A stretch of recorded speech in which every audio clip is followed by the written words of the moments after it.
All right, Evan Giddings in for Darryl the Guru Johnson. You know what? Here's what I'm sick of. I'll tell you what I'm sick of. And I love the guy, and I've made my fondness for him known. I love Lucas Alexander.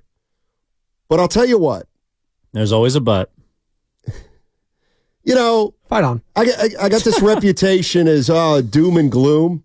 Yeah, he comes in here. No. He comes in here under the guise of being a Warrior fan. He starts talking about the Warriors, and then on the way out, he goes, boy, they're effed.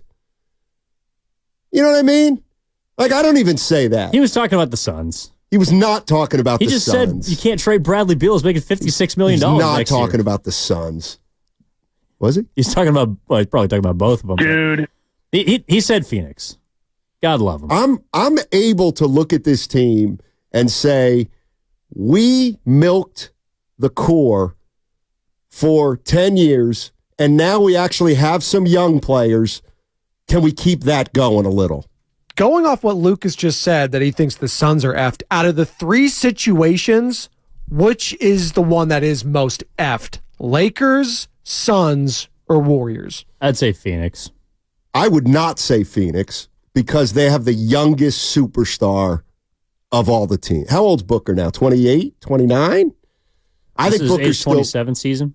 Yeah, I think Booker's still playing at a really high level. 27. Oh, let's go get Booker. Could you get Booker? Why would Phoenix want to deal him? Like, of the two, who do you think they'd rather get off of, Kevin Durant or Devin Booker? You can't trade Bradley Beal. I got to believe it's Durant. And that's why I think they're effed, is because you can't move Bradley Beal. Like, imagine Andrew Wiggins was making $55 million and had a no-trade clause. And you had him for 3 more years. Here's one from the, I'll tell you what, since we're talking about KD, let's go to Joe in Orinda. Hey, Joe, how you doing? You want to jump into the show? Let's go. 888-957-9570. Let's go. What do you think, Joe? How are we getting this thing back on track? Yeah, I think it's a two-part deal here. I think, everybody thinks about the Warriors' heyday as just being this high-flying offense, but what we overlook is the defense. And we used to have smothering defense. I think that left when Mike Brown left. So it's really a two-part play that we have to make. It's not just bringing in a savior. And, LeBron's two-way, super impactful player. I think it's a long shot that we get him. He wants to play with his son. He'd love to play with Steph, but I think that's just unlikely. I think we need to pick up another big to help, Trace Jackson-Davis and Looney with rim protection. And looking out there, who's available, who could we make a play for? Steven Adams coming off of injury on the Rockets. I love Aquaman. I think he'd be a great fit. Brooke Lopez, I think the Bucks are cooked. I think he's cooked. But that's all right. That's all right. I mean, he's got a year left, right? But a year or two left. DeAndre Ayton, if he weren't a locker room cancer, I'd love to bring Pat Bev back or to bring him around just for his tenacity. He's got a great relationship with Draymond. In terms of saviors and who could come in and make the impact, I think between LeBron, KD, Paul George, I think Giannis would be the obvious one because of his defensive impact. He's talked about wanting to play with the Warriors before. I think the Bucks are done. You guys were talking about Phoenix being cooked. I think the Bucks are kind of facing the same reality now. I want to keep the core together. I think the chemistry between Klay, Steph, and Draymond is what makes the Warriors. And I think Shakeup has kind of learned his lesson in playing 2 timelines. I think Kuminga is gone this year. I think he's just too valuable of a chip, but it's gambling on the future when the window with Steph is closing. So I think Wiggins, Kuminga, and Chris Paul are all gone before the beginning of next season. And I think that opens up, KD of the Saviors is probably the most feasible just because we already know of the chemistry fit. He probably regrets leaving, going to 3 different teams with 3 superstars. And he said that, in his little kind of cryptic way, what he didn't like about the Warriors and why he left was, the handling of his arguing with Draymond, and that really came from Bob Myers, and Bob Myers is gone. Right. Appreciate the call. 888-957-9570. Couple things I was thinking during that call. By the way, this is a super chat from YouTube. Again, from Matco Pest Control. Steph, KD, and LeBron fits under the cap if they trade for them. I'd do that, the OGs versus the Nuggets next season, then in 2 years they retire together. That's $5. Appreciate it.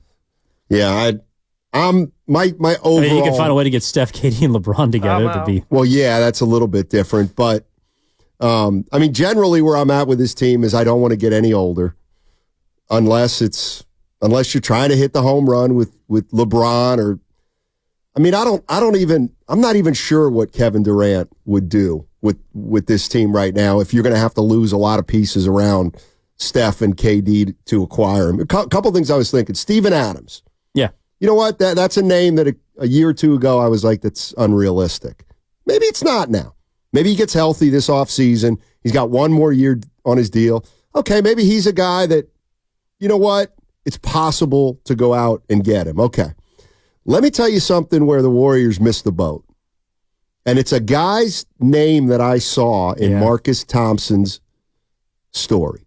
Marcus Thompson listed 8 guys that the Warriors, should think about acquiring. Some were free agents and some were trade possibilities. And the name is Miles Turner. And if you guys remember, when the Warriors drafted James Wiseman, Miles Turner's name was all over the place. I fully believe the Warriors could have gotten Miles Turner for the number 2 pick that year. Indiana was in a much different place than they're at right now. And now Miles Turner looks a lot more attractive because you're not coming off a championship or you're not coming off that title where you think you should have won. But the reality of the situation is, and I'll just say it and feel free to say you don't know what you're talking about, but I feel like I do. Shakeup and Myers thought they were done winning titles when Durant got hurt and when Klay Thompson got hurt. That's the only way to explain why in the next year or two they drafted 2 projects.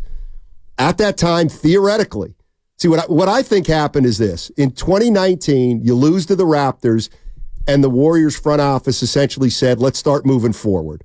Clay's not playing next year, Durant's leaving. And so they went with Wiseman and they went with Kuminga over that period of time. Then they won the title in 2022. And at that point they said, well, now we got to readjust completely and see if we can repeat.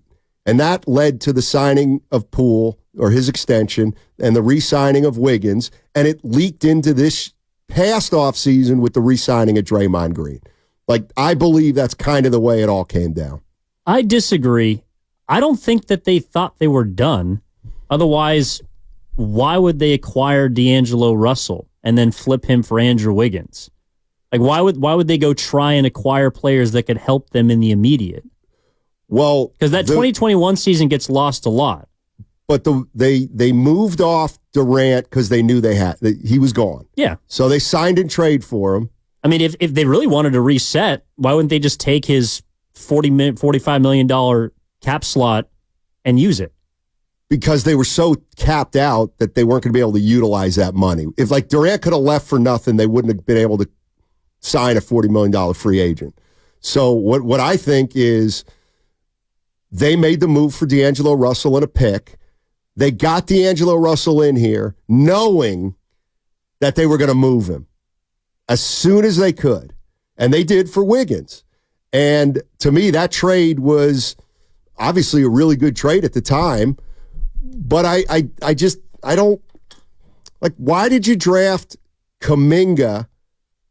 And you drafted 2 guys in consecutive years that you should have known were not going to help you for 2 years. And that's why I think they kind of gave up on the title thing, because that's when they said, you know what? No. Let's not try to get right back in this thing. Let's draft 2 projects who right about now they would have been exploding. Kuminga's kind of starting to explode, and ideally Wiseman would have exploded. And at that point, I think the scenario for this team is drastically different. I think they just underestimated how much time it was going to take for both of those projects to come around. I think they thought that by this time, Kuminga would have popped. Wiseman, who would be in his 4th season, would have popped. And then you have your heir apparents to whatever the throne is that Curry, Draymond, and Klay is going to lead. Because, again, Curry had already signed the contract extension. He's going to be up in a couple years. They knew Klay Thompson, after giving him a deal despite tearing his ACL, was going to be coming up this season. I don't think they thought that they were done, but they probably thought things were not going to be as clear. I mean, when you have Kevin Durant along with 3 other Hall of Famers, you're going to win championships, or you should be winning championships. That wasn't the case after he left and Klay got hurt. But as long as you have Stephen Curry under us, like, I think it's funny, Steiny, that now we're talking about leaning into Curry or trying to maximize Curry. You can make a case that if the front office thought that they were done winning titles, that's almost an idiotic message to send to Curry at that time, who was only 30 or 31 years old. You still had an all-time performer in the midst of his prime.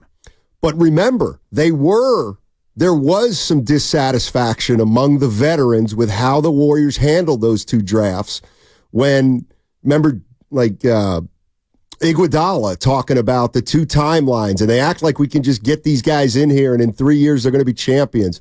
So there was some internal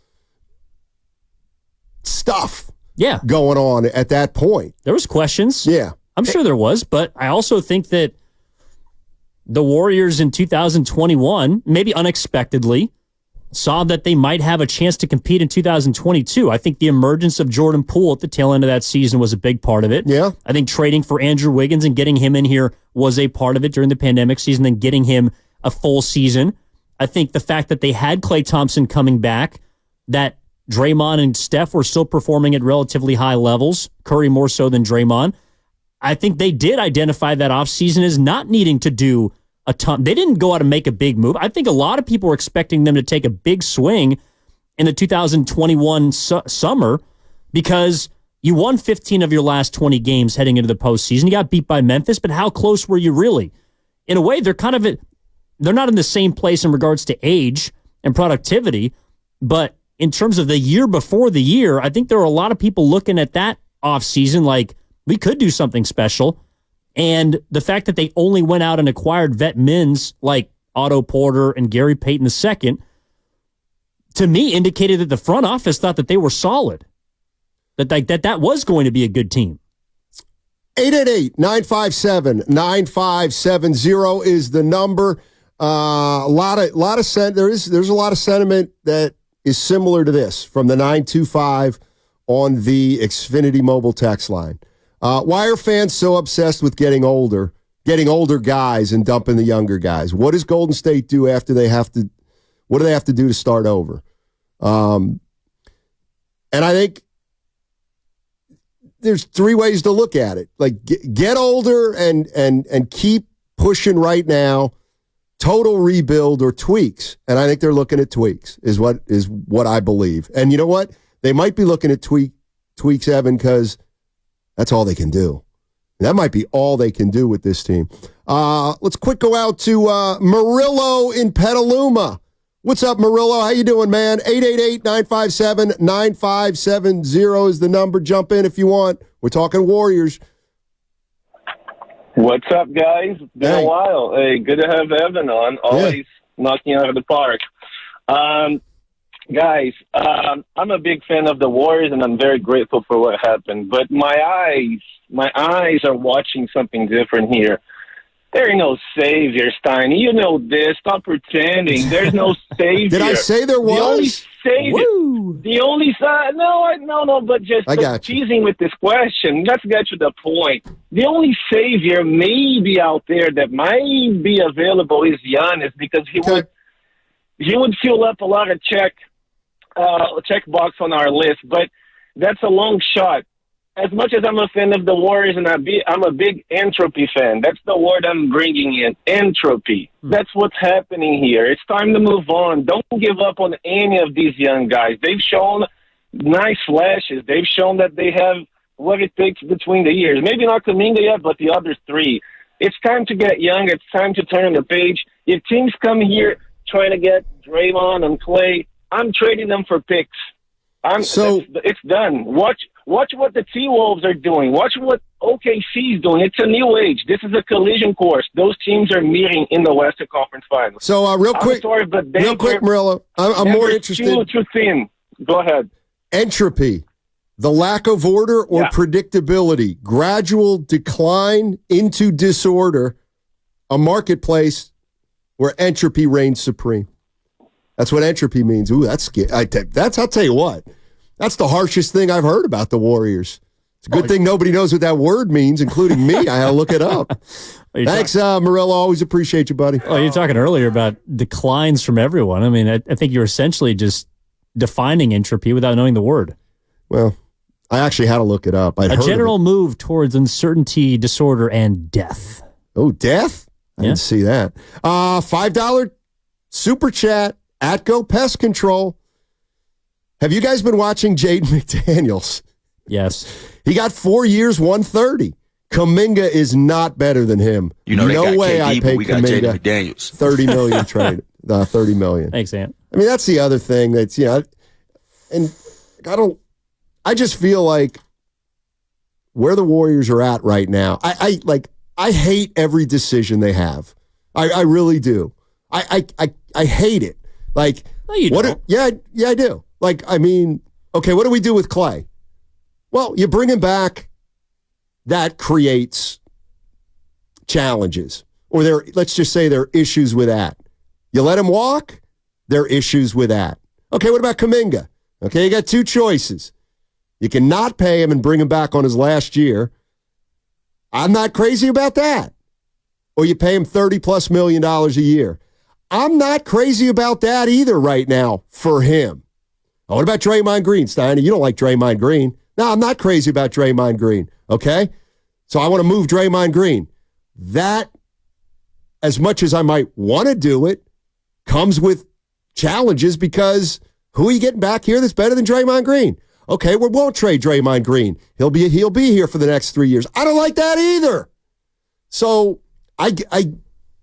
all I'm saying is you've got to, it's really hard to turn these really difficult decisions into home runs, each and every one of them. It's just going to be